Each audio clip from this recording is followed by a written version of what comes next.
Alright, now that's the third brake light over there. In order to replace it, first off, pop up the trunk. There's a cover over there that we need to take off. The bulb is behind the cover.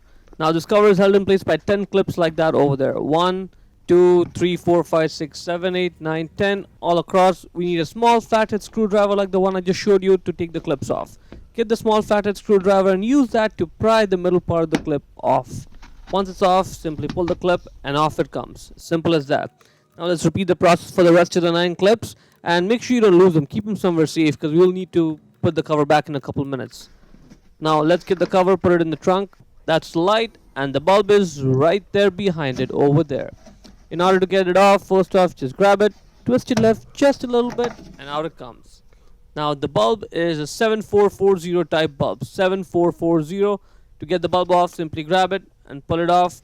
I suggest replacing the bulb with the LED bulb because those bulbs tend to last for a long time. Check the link in the description to buy the bulbs. Get the new 7440 bulb, put it in the bulb holder there, push it in, locked.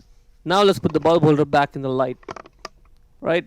Just goes in one way like that. Make sure it's sitting flush. Now we'll just have to twist it right to lock it in place. Let's get a closer look over here. Right there. Twist it right. Now it's locked in place. Now all we have to do is just put the cover back on and put the clips back on. Now the way the clips go on is you get the clip, make sure the middle part of the clip is out, like that. Get the clip in, push it in, locked. Now let's repeat the process for the other 9 clips around the cover. And that is pretty much it. See how easy the whole video was? Hope you found it useful.